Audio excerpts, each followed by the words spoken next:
Alright, so here we are, guys. It's the Balance Druid, the Boomkin. No model update, though, unfortunately. I was hoping that we'd actually finally get to see something different, and as you can see, the weapon doesn't really sit on the back either. But outside of what it looks like, how is this thing playing? Well, be quite honest with you, it's not playing too much different, than not last expansion, but the expansion before, to where you're keeping up your Moonfire and your Sunfire. Yes, they are separated again. They are not one button. They re-separated them. They figured they work better that way, which is awesome. Enjoyable. I enjoy that play a lot better, being able to have control. Uh, but the main difference that you've got now is there's no more teeter-totter telling you whether you're in lunar or solar phasing. Basically, what you're doing is you're building up lunar focus now, and your Star Surge is going to empower your solar and lunar abilities. You'll see them glowing up periodically after I end up casting Star Surge, and it'll end up. That's the reason why it goes up. Starfall's had a huge change, also, guys. You can see it's actually a targeting reticle now. Boo! But it does do some decent damage if you've got people in the area. Instead of it just collecting everything, what you're doing is you're going to dot everything up, and then you're going to throw down Starfall, and it's basically going to improve the damage of your two dots that you put up by X amount depending on your mastery. Uh, yes, your mastery is going to be what's causing you to improve your lunar and solar abilities now, guys. It's a really fun spec. I did have fun playing this thing. Your artifact ability, basically what you're doing with it is it's got three different phases. You've got three charges on it. I believe it's got a 45-second recharge on each charge. Not 100% sure on that because they still keep changing. But what you start off with is New Moon. New Moon does very basic damage and generates, I want to say, 10 lunar energy. Alright, or lunar power, whatever they're calling this thing. And then you've got Half Moon, which is the next phase, and it's going to do a bit more damage with an increased cast time and give you 20 lunar, and so on and so forth. And then the last one's going to be Full Moon, guys. It's a long cast time, but it hits like a truck. You basically drop a moon down on top of the target. And what you end up doing is you're using this more for lunar generation than anything, guys. So you can get your stacks up. You can stack your empowerments up to 3 on each lunar and solar cycle. So Lunar Strike will end up hitting harder, and then Solar Wrath will end up hitting harder. And you can stack these up to 3 different times. Mastery is going to improve this. That being said, I see haste still being a huge deal for Boomkins. You need to get these cast off. The faster your dots tick, the more you'll ramp up your lunar focus, or lunar energy, whatever they're calling it. And it's going to play out really, really nice. But you definitely need the haste, and it seems like Mastery may or may not be second. Because crit seems to end up doing a lot of additional damage for the Boomkin right now. I can't stress this enough, guys. In this gameplay, what you're looking at doing is putting down your your dots. Moonfire and Sunfire. Sunfire still cleaves, but it's a very short area. It's anything within 5 yards of the target now. So, let's say AoE rotation. What you're going to end up doing, alright, you're going to want to end up tossing out your Sunfire, getting it to where it's on everything, go through and basically put Moonfire up on as many targets as possible, and then throw up Starfall.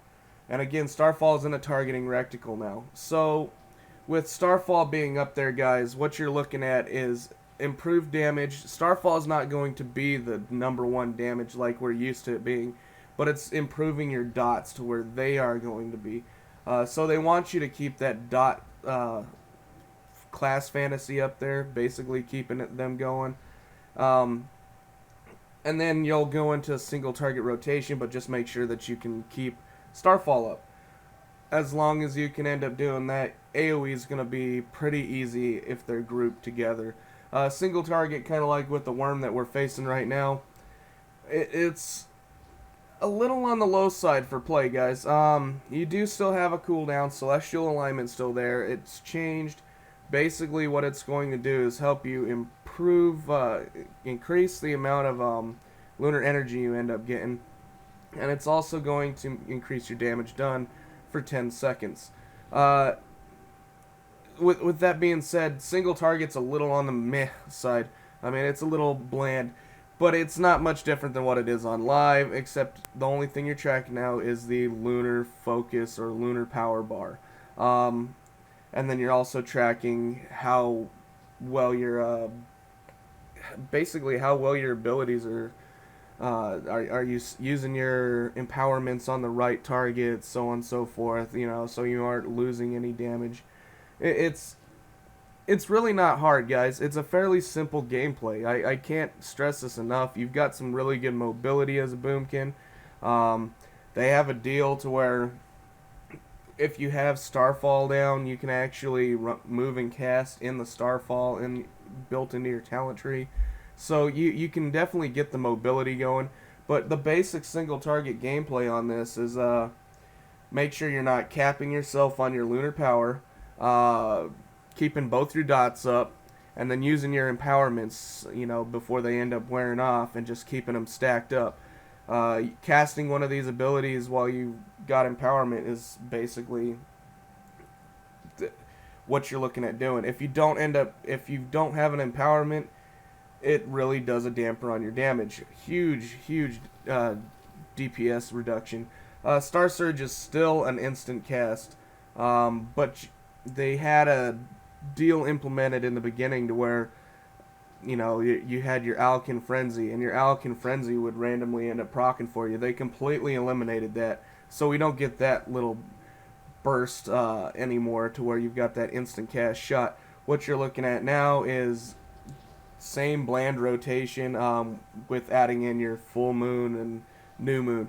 Did I enjoy the spec? Yeah, I do like Boomkin's gameplay. I do like the dot management. It is really fun. But the main thing that you got to look into is not overcapping your empowerments. You want to make sure that you're using them as best as possible. With haste, this is going to make sure that you're always using damage that's been empowered. I mean, the only time you want is probably right at the beginning, and then after that you should end up keeping enough lunar focus to keep both of these spells going back and forth. When you cast Star Surge, basically what you're looking at is both your Lunar Strike and your Wrath will get empowered. So you can cast one, you can cast the other, and by that time you should end up having enough. If you crit, I believe it gives more. I'm not 100%. Not a lot of the stuff in the spellbook's 100% right now, and the tooltips are still a little off. But it seemed like I was getting more if I were critting. And then again, it might have just been haste areas or bloodlust, who knows. But it plays fine, guys. It plays really well. It's very strong on AoE still. Even though it has a huge starfall change. And then it's also playing very well single target. I didn't have any issues with this spec whatsoever. And the new moon, half moon, and full moon rotations off the artifact ability was a cool gameplay choice also. So, guys, basically on this whole entire thing, you're not looking at a whole hell of a lot for changes. What you're looking at is how much damage is coming out, so on and so forth. Well, that's going to change as you end up getting the artifact power, obviously. And then also the other thing that you're looking at with this is the gameplay. How is it playing? It's playing perfectly fine, guys. If you play a Boomkin on live, you're probably going to still enjoy this. It's just instead of having solar and lunar swap whenever it ends up getting to a certain point on the teeter-totter balance or whatever the hell they've got right now, you're going to be having to maintain your dots yet again, like Cataclysm before, or Mopping before, guys. So again, wrapping this guy up, really fun spec, really strong on AoE, single target's pretty good, and it's playing just fine. So if you guys did enjoy this, I know it's not a lot of information, but if you did enjoy it, go ahead and give it a like and a subscribe, and we'll definitely end up seeing you again. Thanks for watching.